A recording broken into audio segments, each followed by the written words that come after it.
del encuentro de Jesús con una persona con la cual nosotros muchas veces nos podemos identificar en algunos casos, ¿verdad? Así que vamos a ver un poquito qué pasa cuando Jesús se encuentra con alguien y cuáles son los resultados de esta experiencia. Y vamos a leer ahí en Juan capítulo 4, versículo 9 en adelante. Yo voy a leer, no voy a leer todo el pasaje porque es bastante largo, pero voy a leer un buen poco. Es bastante conocido por ustedes. Y dice, eh, vino, dice, una mujer de Samaria a sacar agua. Y Jesús le dijo, dame de beber. Pues sus discípulos habían ido a la ciudad a comprar de comer. La mujer samaritana le dijo, ¿cómo tú siendo judío me pides a mí de beber que soy samaritana? Porque judíos y samaritanos no se tratan entre sí. Respondió Jesús y le dijo, si conocieras el don de Dios y quién es el que te dice, dame de beber, tú le pedirías y él te daría agua viva. La mujer le dijo, Señor, no tienes con qué sacarla y el pozo es hondo. ¿De dónde pues tienes el agua viva? ¿Acaso eres tú mayor que nuestro padre Jacob, que nos dio este pozo del cual bebieron él, sus hijos y sus ganados?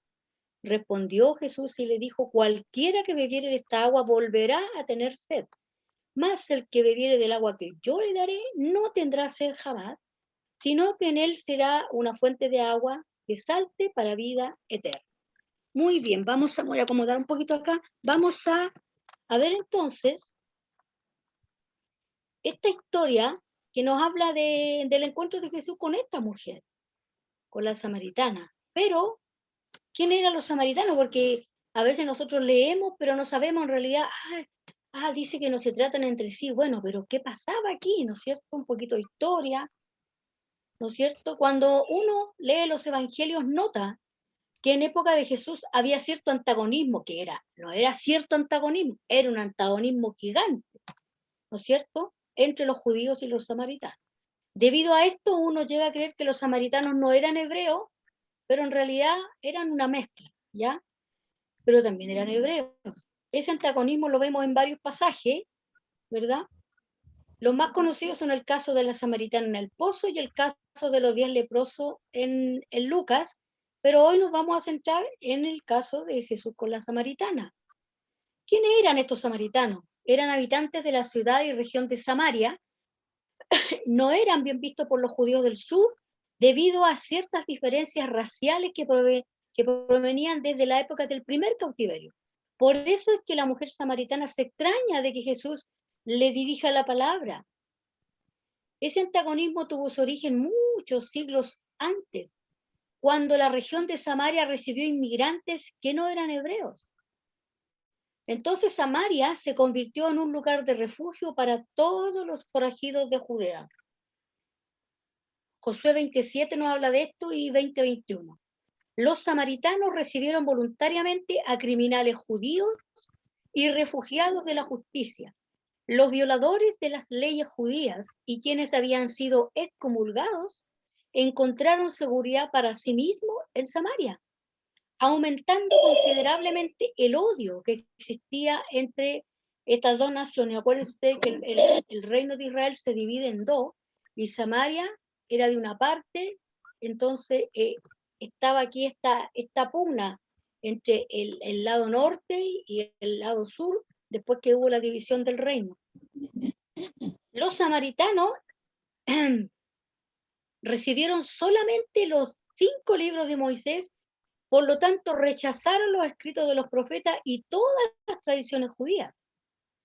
Aquí me quiero detener un poco porque cuando habla de tradiciones judías, en realidad nosotros vemos muchas veces a Jesús que cuando enseña le dice a las personas, en la ley está escrito, pero yo os digo, como que si Jesús estuviera invalidando la ley, y en realidad no está invalidando la ley. Lo que está invalidando Jesús cuando dice eso es las tradiciones judías, porque los judíos, más que seguir la ley de Dios, seguían sus propias tradiciones que en algún momento llegaron a ser más potentes que la misma ley de Dios.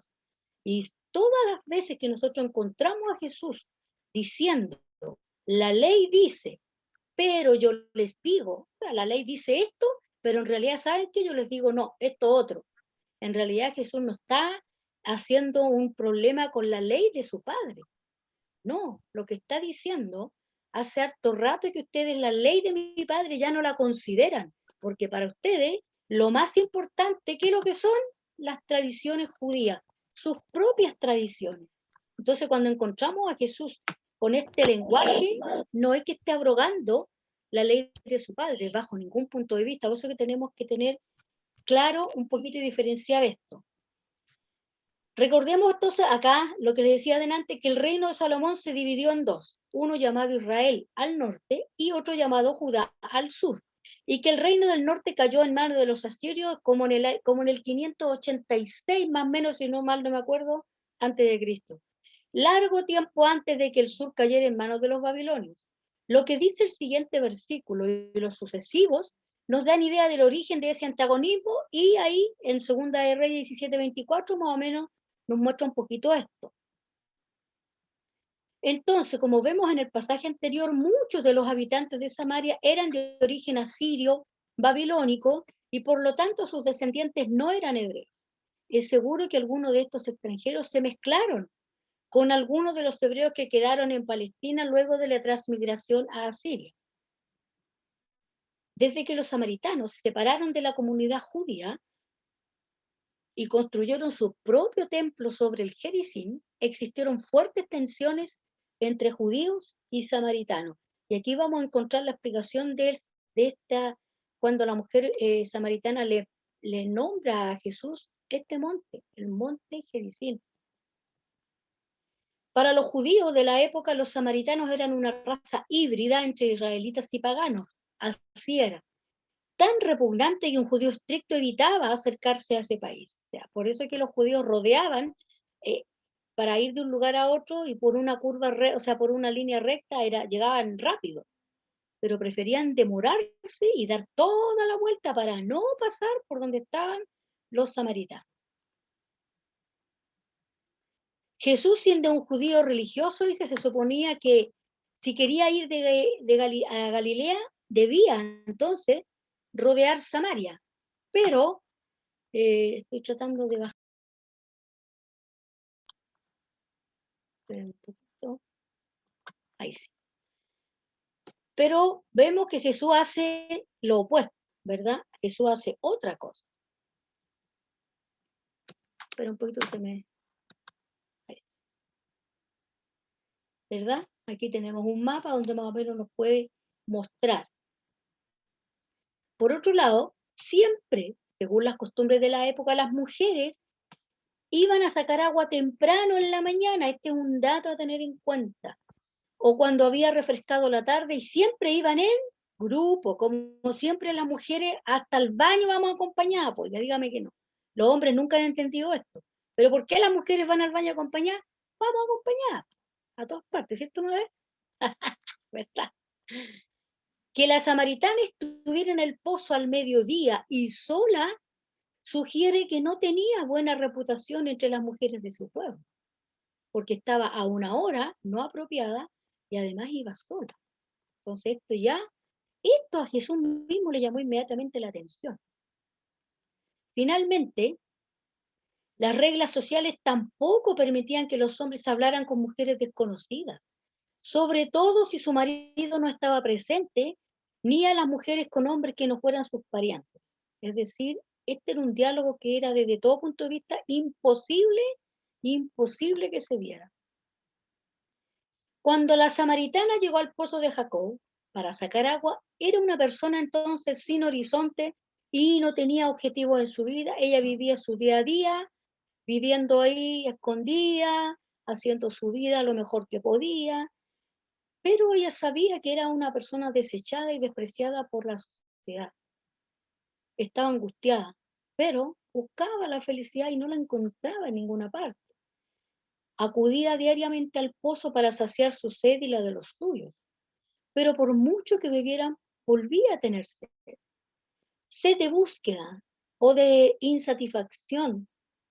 La samaritana estaba sedienta de paz, de felicidad y de vida verdadera, porque cuando nosotros conocemos al Señor sabemos lo que es tener vida de verdad, ¿verdad?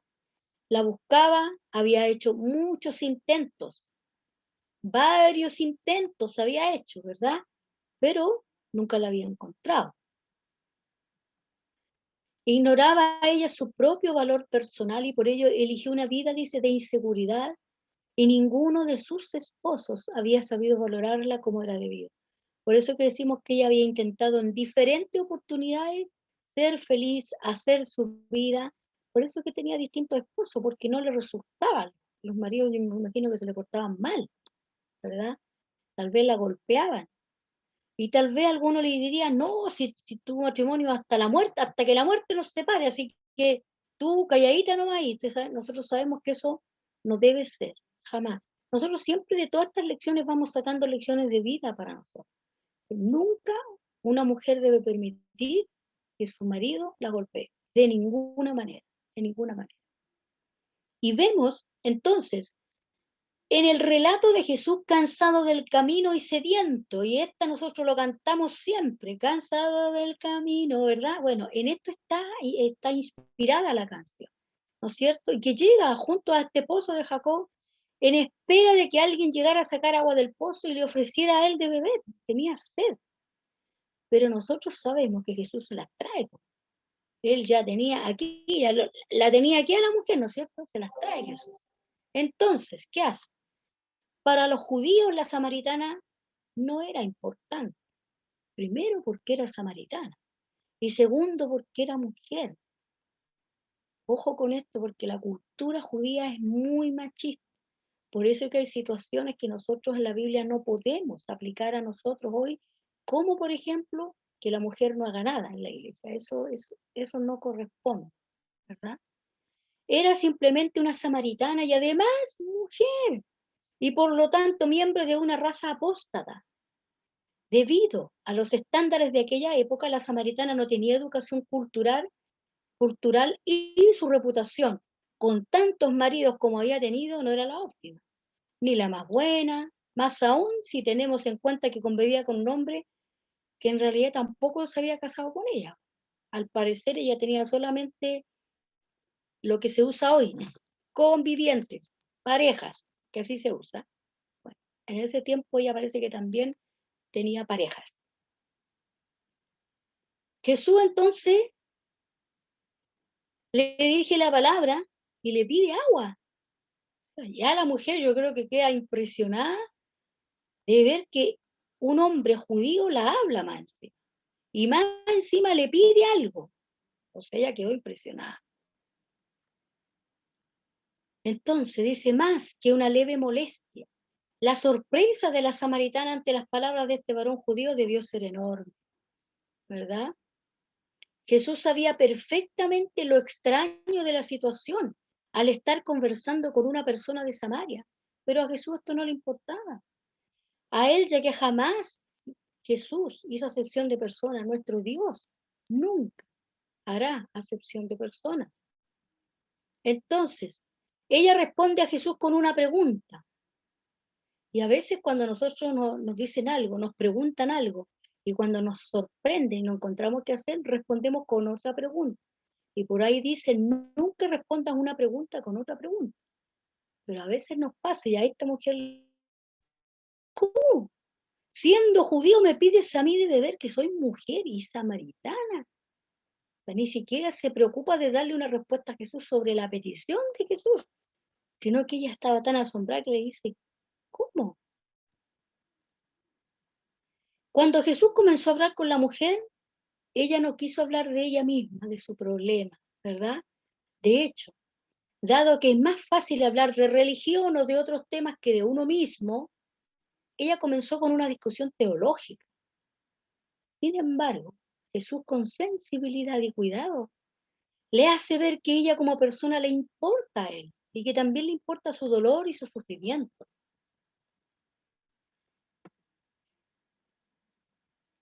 Poco a poco, en la conversación, ¿verdad? Jesús fue llevándola a comprender que su sed física no era lo más importante, sino su sed espiritual, esa que estaba cargando por años y que por ello necesitaba una fuente de agua que le brindara agua para siempre, una vida eterna que ella no sabía que se conseguía, que no era tan difícil conseguir.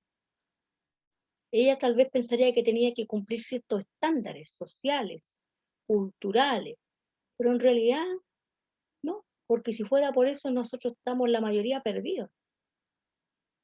Dios escogió a lo necio de este mundo, a lo despreciado de este mundo, para darnos un nombre y una dignidad. Lo mismo que hace Jesús con esta mujer. Es fácil imaginar la vergüenza que sintió la samaritana y el abuso verbal que esperaba recibir, por lo cual inició la conversación atacando verbalmente, pero se sorprendió al ver que Jesús le hablaba con amor, algo que para ella era totalmente desconocido. Ella solo recibía insultos, rechazos, la correteaba, me imagino, de todas partes. Entonces, la postura de Jesús y cómo Jesús la aborda, a ella la sorprende. La samaritana dice, cargando con antiguas heridas, intenta esquivar el tema, pero Jesús, en lugar de reprenderla, se mostró condescendiente con ella y se pone a nivel de ella. ¿Qué le dice? En el versículo 10 le dice, si conocieras el don de Dios y quién es el que te dice dame de beber, tú le pedirías. Mire, le abre como la posibilidad, ¿verdad? A esta mujer. Entonces, Jesús se gana la confianza de ella porque no, en ningún caso la ataca, no la agrede, no la confronta, no la rodea con palabras suaves, ¿no es cierto? Entonces se gana la confianza ese por lo cual ella es honesta con él y no reniega de su pasado y de su presente que no era el mejor, ¿verdad? Reconoce en Jesús a alguien enviado de Dios. ¿Qué le dice en el verso 19? Señor, me doy cuenta que tú eres profeta. Ella todavía no se da cuenta que está hablando con el Hijo de Dios, no se da cuenta, pero lo que sí se da cuenta es que era alguien de parte de Dios que hablaba con ella. Me doy cuenta que tú eres profeta. ¿Y Jesús era un profeta? Claro, Jesús era un profeta. Jesús fue profeta, fue sacerdote, fue rey. Jesús fue. Ella, al igual que todos los judíos, también esperaban al Mesías y de alguna manera reconocen en este profeta algo divino. Toda vez que sale corriendo a contar de su experiencia con este hombre judío que no la juzga, que no la rechaza, que no la ofende, que no la desprecia, sino que se da el tiempo de tener un diálogo con ella y más encima le pide un favor, ¿no es cierto? Es como si a nosotros, no sé, un personaje muy importante nos pide un favor. Para nosotros, no sé, que me pida lo que sea, porque es un personaje importante, ¿verdad? Entonces, este, este, este, este encuentro de esta mujer a nosotros nos lleva a pensar, ¿y nosotros? ¿Qué pasa con nosotros? A veces, hermano, nosotros nos sentimos tan pecadores que encontramos que no somos dignos del Señor, como esta mujer, pero no es así. A veces nosotros pensamos que nuestros pecados son tan terribles que no tenemos ninguna opción. A veces nos hemos alejado del Señor por mucho tiempo. Nos hemos ido a otras partes, hemos hecho de nuestra vida otras cosas y nos hemos comportado de manera que a Dios no le agrada. Pero si uno se vuelve al Señor, el Señor no va a estar ahí, esperándolo, como al hijo pródigo. Él tenía, ¿no es cierto? Ese padre esperó siempre a su hijo. Nunca dejó de esperar a su hijo. De igual manera, Dios siempre está esperando por aquel que se siente muy malo. No hay ningún pecado que el amor de Dios no perdone. Y no hay nada tan malo que usted o yo podamos hacer para que Dios nos deje de amar, ¿verdad? Entonces, ¿qué concluimos con esto? Encontrar a Jesús conlleva necesariamente a la transformación. Es decir, si alguien dice yo conocí al Señor, en su vida tiene que haber cambios. A ver, los cambios hablan de que si de verdad alguien conoció al Señor o no. Ahora, obviamente no todos cambian al mismo nivel, con la misma rapidez. Hay gente que se demora más que otra en sus cambios, pero tiene que haber cambios inmediatamente. Aunque sea así, inmediatamente. Y esos cambios tiene que ir siempre en crecimiento. El cristiano va siempre nivelando hacia arriba, siempre. Entonces, nadie que se encuentra con Jesús sigue viviendo de la misma manera. A esta mujer su vida fue cambiada. El encuentro con Jesús trae esperanza. Porque a veces, hermanos, nosotros somos muy juzgadores entre nosotros. Y decimos, ah, no, lo que hizo el hermanito, no, yo nunca haría eso. Claro, a veces no haríamos eso, pero hacemos otras cosas. Porque aquí nadie está libre. Estamos todos aún en este cuerpo que nos traiciona, ¿verdad? Entonces, eh, encontrarnos con este Dios nos trae esperanza. Esperanza de una vida mejor. ¿En qué sentido? No necesariamente, hermanos, es que no vamos a tener nunca más un problema, porque eso no es así. Es Dios, Jesús dijo, en el mundo tendréis aflicción, ¿verdad? Ya, la palabra me seréis testigos, la palabra testigos viene de la palabra martureo, que es de un mártir. Jesús ofreció sufrimiento y dolor a sus seguidores. Me seréis mis mártires. Entonces, ¿por qué hago esta salvedad? Para que no le ofrezcamos a la gente una vida de Bilsipap donde todo es maravilloso y que nunca más nos va a pasar nada, porque eso no es así. Lo que sí le ofrecemos a la gente, una vida con esperanza, paz en medio de los dolores, como dice la canción, paz en medio de las tormentas, porque nosotros los cristianos vivimos los problemas diferentes al que no conoce al Señor. Para nosotros hay una esperanza. No podemos callar lo que Jesús hizo en nuestra vida. Todos debemos ser profetas del Señor. En la mañana hablábamos del profetismo y decíamos que el profeta, como en el Antiguo Testamento, hoy no existe, no es necesario. Hoy el profeta es todo aquel que habla del mensaje de Cristo. Usted y yo, cuando hablamos de Cristo, estamos siendo profetas. ¿Qué es un profeta?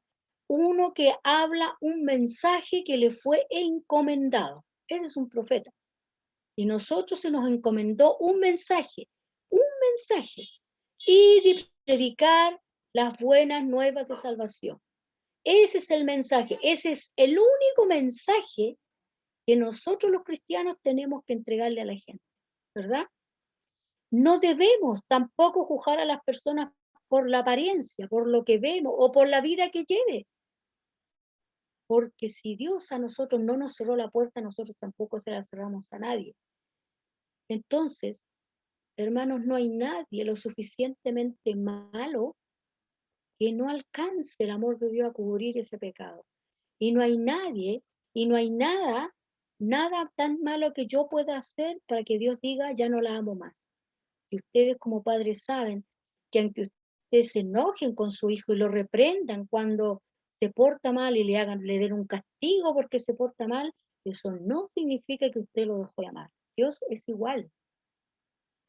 ¿Cuál fue el resultado del encuentro? Esta mujer primero se siente digna.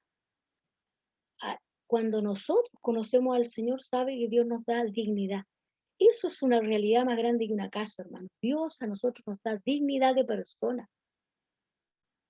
En el mundo a lo mejor no éramos nadie o no seremos nadie, pero en Cristo, su palabra nos dice en Pedro, más vosotros sois linaje escogido, real sacerdocio, nación santa, pueblo adquirido por Dios, pero para algo, no para andarnos diciendo por ahí que somos tan especiales, ni para sentirme como que vivo en una burbuja, no, para que anunciéis las virtudes de aquel, es decir, para predicar.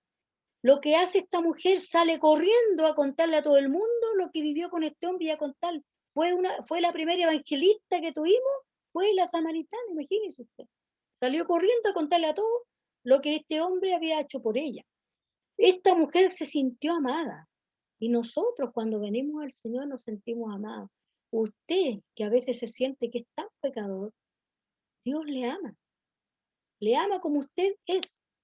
Él espera que usted cambie, eso sí, de todos nosotros. Pero Él no espera que usted cambie para amarlo. Eso no, Él le ama.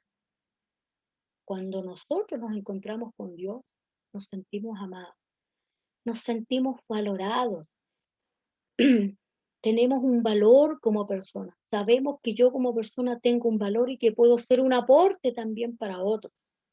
Y esta mujer se sintió perdonada.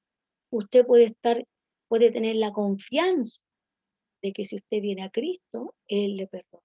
El que a mí viene, yo, dice Jesús, no le echo fuera, ¿verdad? Tenemos la palabra de Dios empeñada en que si nosotros vamos a Él, el perdón lo obtenemos por arrepentimiento. Así que usted puede contar con eso, ¿verdad? Entonces, hermano,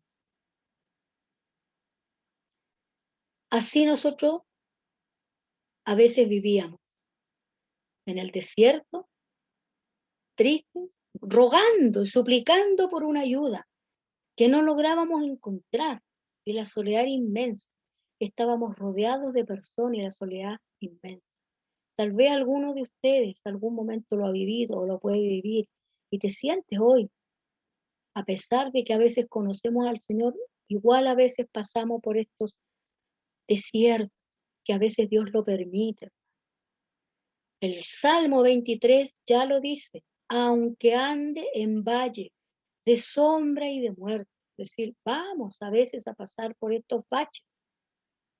Así estaba la mujer, así hemos estado nosotros muchas veces. Pero Jesús se encuentra con ella, le cambia la vida. ¿Y qué le dice? Ve y lo que yo hice contigo, tú hazlo con otro. Entonces, eso es lo que nosotros tenemos que rescatar con esta lección. ¿Acaso le dice esta mujer a Jesús, tenemos que adorar en este monte? Mis padres me dijeron a mí que en el monte Gerizim yo tenía que adorar. Le dice la mujer a Jesús. ¿Y Jesús qué le dice?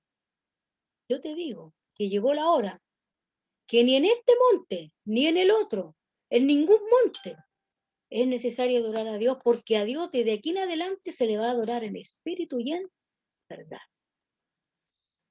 Y en ese minuto nosotros decimos, bueno, en ese minuto Jesús, ¿quién era la verdad frente a la mujer? Era Jesús. Nosotros adoramos a Dios a través de Cristo. Él es el que nos abre el camino. Entonces, hermano, cuando nosotros conocemos al Señor, encontramos una vida nueva, encontramos esperanza, encontramos dignidad. Hay algo en la vida tuya, la mía, que tú sabes que a Dios no le gusta, convérsalo con Él y dile así, tal cual como conversas con un amigo. No necesitas palabras especiales para hablar. Una oración es una plática, es una conversación. Dile que te cuesta, dile que ese pecado te agrada, te gusta hacerlo, porque, hermanos, convengamos, si el pecado no fuera atractivo, ninguno pecaríamos, ninguno. El pecado es atractivo a la carne. Entonces nosotros tenemos que luchar diariamente con nuestra naturaleza. Pero Jesús nos dice, ven, yo te doy una vida nueva, una nueva mentalidad. Te doy una mente distinta, una de las acepciones, o sea, de los significados de la palabra arrepentimiento viene del griego, de la raíz de la palabra metanoeo, que es metanoia, que es un cambio de mente, es decir, cuando uno conoce al Señor, cambia nuestros pensamientos. Lo que antes me interesaba, ahora ya no me interesa, porque ahora me interesan otras cosas. Ahora me interesa agradarle a Dios, me interesa obedecer. Así que, hermano, todos nosotros somos dignos, porque Cristo nos hizo dignos. Así que nunca más digamos yo no soy digno de nada, soy el gusano de la tierra, porque estamos despreciando la obra de Cristo cuando decimos eso. Somos dignos no por nosotros, eso sí, no por nosotros, pero Cristo en su muerte pagó y Él nos hace dignos de Dios. Si nosotros cumplimos su palabra y venimos a Él, somos dignos, porque Cristo pagó ese precio. Así que no diga nunca más que usted no es digno de nada, que no merece nada, porque usted ahí es un gusano que se arrastra en la tierra y que se... No, no diga más eso, porque Cristo dirá, bueno, y yo lo que hice por esta persona no lo valora entonces. Valoremos el sacrificio de Cristo y apliquémoslo a nuestra vida diaria. Así que, hermanos, ¿con qué nos quedamos hoy? En Cristo hay vida nueva. En Cristo siempre hay oportunidad. Cristo nunca te va a despreciar. Cristo nunca te va a rechazar. Por más que a veces nosotros pensemos que lo que hemos hecho está tan malo, no. En el Señor siempre hay oportunidad. Siempre está la opción de volvernos a Él. Y cuando nos volvamos a Él, ¿qué es lo que tenemos que hacer? Ir y decirle al otro lo mismo que el Señor hizo con nosotros, compartirlo con aquel que no conoce al Señor, con aquel que tal vez se ha apartado del Señor. Siempre hay esperanza. El otro día conversaba con una chica que se ha apartado del Señor. Yo digo, pero Dios está ahí, te está esperando. Él está ahí esperando por ti. Así que, hermanos, usted y yo que nos hemos encontrado con el Señor, la vida del cristiano no debe ser nunca más la misma, porque el Señor nos da dignidad, nos da esperanza, nos da valor y nos da la oportunidad de ser profetas de su palabra y llevar a otros el mensaje de salvación. Así que nos quedamos con esta reflexión. Hablemos con Jesús, dialoguemos con Él, abramos la puerta y que Dios tenga, ¿no es cierto?, misericordia de nosotros.